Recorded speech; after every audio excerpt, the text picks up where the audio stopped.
ये कहानी एक ऐसी लड़की की है जो अपने साथ हुए गलत काम का बदला कुछ इस तरह से लेती है कि इसके साथ अन्याय करने वालों की रूह कांप जाती है। तो चलिए सस्पेंस से पर्दा उठाते हुए कहानी की तरफ बढ़ते हैं। मूवी की शुरुआत में हम जेनिफर नाम की एक लड़की को देखते हैं जो कि राइटर होती है। जेनिफर अपनी बुक लिखने के लिए शहर से काफी दूर शांत इलाके पर आई होती है। उसके बाद वह स्टोर में जाकर मकान के मालिक ऑर्ल से मिलती है जिससे वह अपने केबिन की चाबी ले सके। ऑर्ल उसे चाबी देते हुए वहां पर जाने का रास्ता बता देता है। जेनिफर चाबी लेकर अपनी कार से पेट्रोल पंप पर आ जाती है ताकि वह अपनी कार पर पेट्रोल भरा सके, लेकिन तभी वहीं पर मौजूद टैंडी और स्टैनली नाम के दो लड़के उसको देखते हैं जो काफी अजीब तरह से जेनिफर को घूर रहे होते हैं। इसके बाद जेनिफर के पास एक वर्कर आ जाता है जिसका नाम जोनी होता है। जोनी उससे पूछता है कि वह कहां पर रुकी हुई है, जिसके बाद जेनिफर बताती है कि वह यहीं पास में एक केबिन पर रहने वाली है। जेनिफर पेट्रोल भरने के बाद केबिन पर आ जाती है और वह केबिन जंगलों के बीच काफी सुनसान इलाके में था। जेनिफर वहां पर आने के बाद अपनी बुक को लिखने लगती है और फिर रात होने के बाद वह अपनी फ्रेंड से बात कर रही होती है। तभी उसे केबिन के पीछे अजीब तरह की आवाजें सुनाई देने लगती हैं और जब वह चेक करने के लिए वहां पर जाती है तो उसे एक सैक दिखाई देता है जिसका दरवाजा खुला हुआ था और उसके अंदर काफी सारे औजारों और एक जहर का डब्बा भी रखा हुआ था। जेनिफर दरवाजे को बंद करके फिर से वापस केबिन पर आ जाती है और जब वह अपनी बुक को लिख रही होती है तभी कॉफी गलती से उसके ऊपर गिर जाती है जिसकी वजह से वह उसे धोने के लिए अंदर चली जाती है। जब वह अपने कपड़े धो रही होती है तभी उसको लगता है कि शायद कोई उसे खिड़की से देख रहा है। अगले दिन जब वह जॉगिंग करने के लिए जा रही होती है तभी आगे उसे जंगलों के बीच एक घर दिखाई देता है। जब वह घर के अंदर जाकर चेक करती है तो उसे वहां पर कोई नहीं दिखाई देता। वह पूरी तरह से घर खाली था, जिसके बाद जेनिफर जॉगिंग करते हुए वापस अपने केबिन पर आ जाती है और जब वह मुंह धोने के लिए वॉशरूम के अंदर जाती है तो वह देखती है कि वहां पर पानी नहीं आ रहा था। जेनिफर अब काफी ज्यादा परेशान हो जाती है, जिसके बाद वह पाइप को ठीक करने के लिए प्लम्बर को कॉल करती है। थोड़ी देर बाद वहां पर एक लड़का आता है जिसका नाम मैथ्यू था। मैथ्यू वॉशरूम के पाइप को ठीक कर देता है। जेनिफर पानी आने पर ज्यादा खुश हो जाती है और मैथ्यू को किस करते हुए वो थैंक्स बोलती है, जिसके बाद मैथ्यू वहां से चला जाता है। अगले दिन हम देखते हैं कि मैथ्यू और उसके तीनों साथी जॉनी, स्टैनली और एंडी फिशिंग करने के लिए आए होते हैं, जहां पर मैथ्यू उन लोगों से बताता है कि जेनिफर ने उसके गालों पर किस किया था, लेकिन जॉनी उसकी बातों को नहीं मानता। इसलिए स्टैनली जेनिफर की वीडियो दिखाने लगता है जहां हमें पता चलता है कि उस दिन यही खिड़की पर से जेनिफर को देख रहा था। अब यह सब देखने के बाद जॉनी की नीयत खराब होने लगती है, इसलिए वह उन लोगों से बताता है कि वह उसके साथ गलत करना चाहता है। अब शाम को हम देखते हैं कि जेनिफर सो रही होती है तभी अचानक बाहर से कुछ आवाजें सुनाई देने लगती हैं और जैसे ही वह बाहर देखने जाती है तभी वहां पर सैक का दरवाजा खुला हुआ दिखाई देता है। जेनिफर दरवाजे को बंद करने के बाद जब केबिन के अंदर आती है तो उसे उसके कंप्यूटर पर उन तीनों की फोटोज खुली हुई दिखाई देती है, जिसके बाद हम देखते हैं वह चारों उसके घर के अंदर आ गए हैं और उसे चारों तरफ से घेर लेते हैं। जेनिफर उन तीनों से काफी ज्यादा डरने लगती है और उन्हें वहां से जाने के लिए कहती है, लेकिन जॉनी उसकी बात नहीं मानता और उससे उल्टी सीधी बातें करने लगता है और कहता है कि मुझे पता है कि तुम शहर की लड़कियों को क्या चाहिए होता है। जिसके बाद जॉनी उसे पीने के लिए दारू की बोतल देता है, लेकिन जेनिफर उसे पीने से मना कर देती है। पर जॉनी बताता है कि अगर वह इस दारू को पी लेगी तो वह लोग यहाँ से चले जाएंगे। अब यह सब सुनकर जेनिफर दारू पीने लगती है, लेकिन दारू पीने के बाद जॉनी अपने साथ लाए हुए बेसबॉल से उसे टॉर्चर करने लगता है और बदतमीजी करते हुए कहता है कि वह उसे अपना बॉयफ्रेंड ही समझे और फिर अपनी गन उसके मुंह में डाल देता है। लेकिन वहीं मैथ्यू को यह सब अच्छा नहीं लग रहा होता है,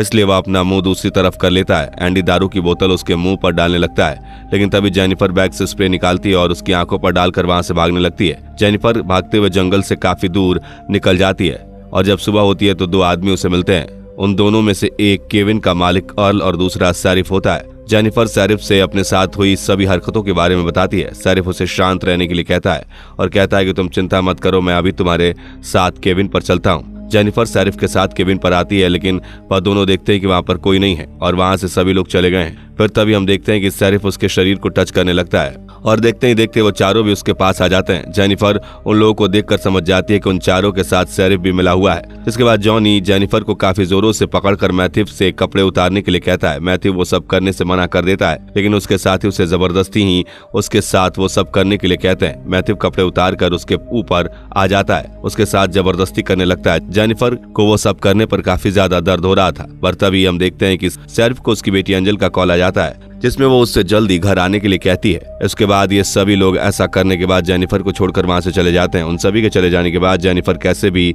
करके उठकर वहां से जाने लगती है और जब वो जंगल से जा रही होती है तभी वह पांचों फिर से उसे मिलते हैं, क्योंकि उन लोगों का उसे टॉर्चर करके मन नहीं भरा था। जिसके बाद वह उसे फिर से टॉर्चर करने लगते हैं और उसे जमीन पर पेट के बल लिटा देते हैं। शेरिफ उसके पास आकर उसके साथ गलत काम करने लगता है और फिर सभी बारी बारी से उसे टॉर्चर करते हुए वह सब करने लगते हैं और जब इनकी इच्छाएं पूरी हो जाती है तब वह उसे छोड़ देते हैं। जेनिफर अब पूरी तरह से हार चुकी थी, इसलिए वह वहां से उठकर जाने लगती है, लेकिन वह लोग अभी भी उसका पीछा नहीं छोड़ते और जब वह एक पुल के पास आती है तो फिर से उसे मारने के लिए आगे बढ़ने लगते हैं, लेकिन ये लोग उसे मार पाते। जेनिफर नीचे कूदकर पानी में चली जाती है।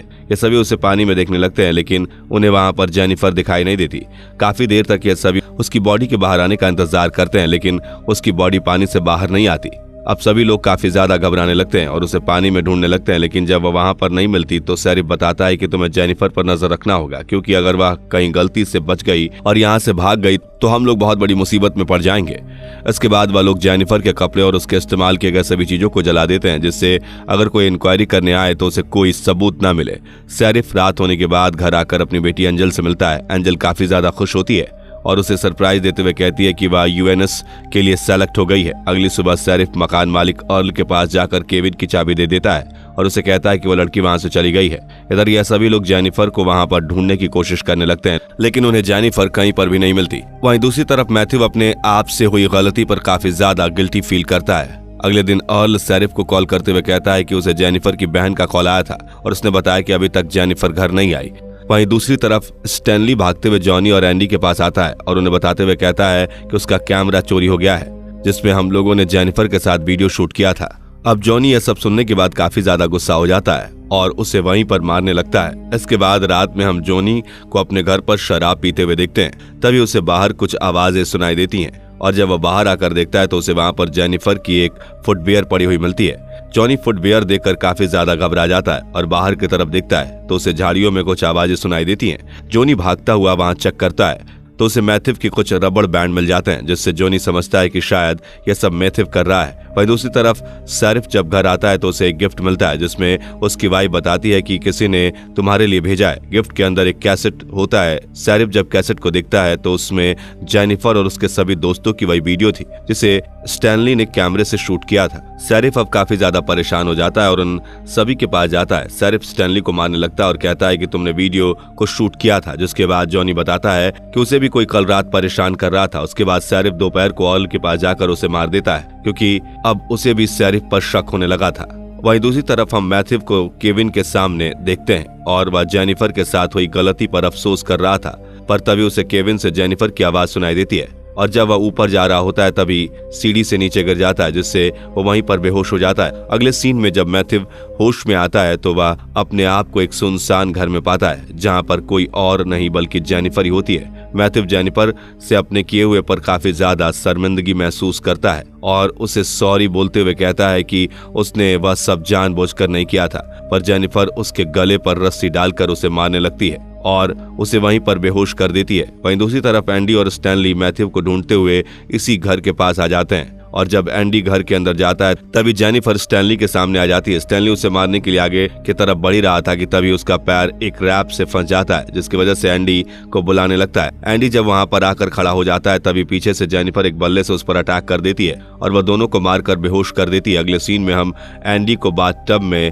लकड़ी से बंधा हुआ देखते हैं। वहीं दूसरी तरफ स्टैनली एक पेड़ से बंधा हुआ था और वह उसी कैमरे से वीडियो बनाकर उसे टॉर्चर करते हुए चूहा खिलाने लगती है और एक मछली को काटकर उसका मांस स्टैनली की आंखों पर घुसा देती है। इसके बाद वह एंडी के पास जाती है और बाथटब में पानी भरकर उसके मुंह को पानी में डुबोने लगती है और टॉर्चर करते हुए कहती है कि वह उसे बहुत बुरी मौत देने वाली है और फिर वह पानी में जहर मिलाकर उससे बंधी लकड़ी हटा देती है, जिससे उसका मुंह पानी में जाकर जल जाता है। वहीं हम स्टैनली के पास कुछ पंछियों को देखते हैं जो उसकी आंखों में लगे मांस को खाने लगते हैं और मांस के साथ साथ उसकी आंखों को भी निकाल कर खा जाते हैं, जिससे उसकी बड़ी बेरहम तरीके से मौत हो जाती है।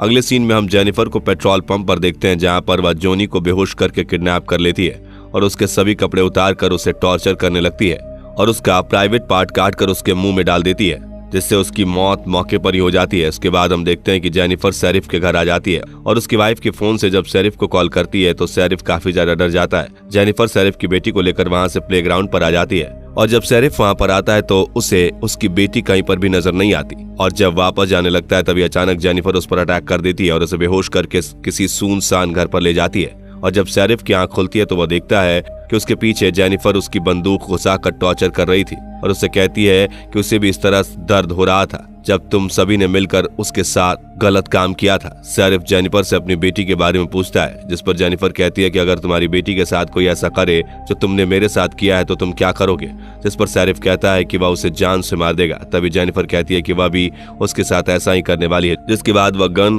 के ट्रिगर को एक रस्सी में बांधकर मैथ्यू के हाथ पर बांध देती है, जिससे जब वह बेहोश होकर उठेगा तो ट्रिगर दब जाएगा।